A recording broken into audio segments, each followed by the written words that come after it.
أدركوا أنفسكم، أدركوا أنفسكم. عنوان حلقتي لهذا اليوم: إني جاعل في الأرض عليا.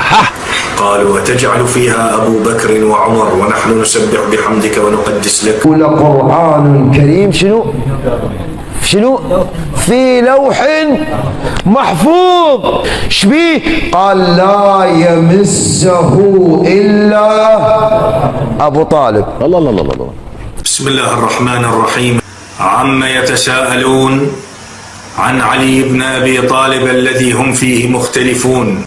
وفي قوله تعالى عن أبي عبد الله عليه السلام: يا أيها الذين أوتوا الكتاب آمنوا بما نزلنا في علي نورا مبينا. الله الله الله الله.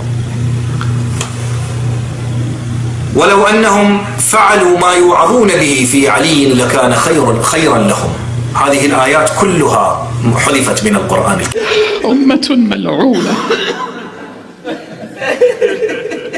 الحوزة فيها الكثير من القوادين يعملون داخل الحوزة، قوادون في دائرة الزنا وقوادون في دائرة اللواط، من أصحاب العمائم يقدمون الخدمات لأولاد المراجع وأحفادهم وللأساتذة وللشخصيات الكبيرة في أجواء المرجعيات.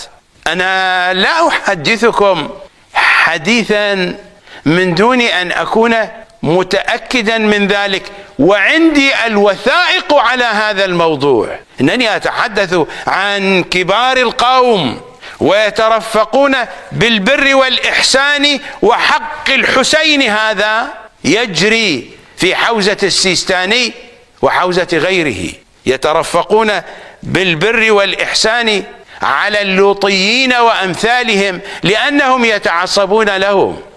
قال قدس الله نفسه الزكية: المفطر الثالث الجماع قبلا ودبرا فاعلا ومفعولا به حيا وميتا حتى البهيمة على الأحوط وجوبا.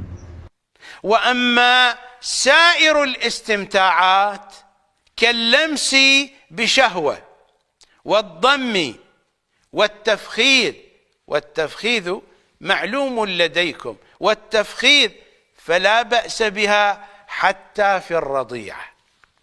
قد ولي الأمر مثلا يرى مصلحة في أن يعقد لهذه الطفلة ولو بمقدار ساعة، فلذلك يقول فقهاؤنا أنه ما عدا هذا الدخول من سائر الاستمتاعات جائز حتى ولو بالرضيعة. زين، قد واحد يقول هذا يسبب ضرر، ممكن يسبب ضرر نفسي. هذا أمر تتقزز منه النفوس. رضيعة في قماطها، أي حيوان هذا تميل نفسه أن يفخذها؟ أي حيوان هذا؟ والحكاية لا تنتهي عند هذه القذارة. هذه القذارة ستصل إلى تفسير القرآن. عن أبي عبد الله عليه السلام عن زرارة: سألته عن الدلك قال: ناكح نفسه لا شيء عليه. في نفس المصدر الحديث الثالث ماذا يقول؟ في الرجل ينكح بهيمة أو يدلك، يعني يدلك ذكره.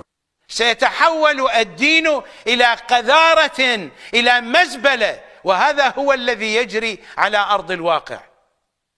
وأصحاب العمائم في زماننا في الحقيقة هم حمار مركب على شيطان، فتنتج لنا النجف حميرا قد ركبوا على شياطين. إنه مذهب عباسي نجس قذر. مراجع النجف وكربلاء هؤلاء يبحثون عن مصالحهم، يريدون أن يورثوا هذه القذارة لأولادهم وأحفادهم. أجلس هذا المجلس كي أفضح هؤلاء، والذي ضلل أجيالنا السابقة ولا زال يضلل بقايا تلك الأجيال. أدركوا أنفسكم، أدركوا أنفسكم. مراجع النجف وكربلاء هؤلاء الكذابون الدجالون الأشقياء اسمح لك تسوي علاقات شرعية باسم المتعة. اكو رجال دمروا نفسهم ودمروا زوجاتهم ودمروا أسرهم وعوائلهم. المتعة ما خلاها الله إلك حتى تتملعب بعرض الناس وتتملعب ببيتك وتدمر بيتك.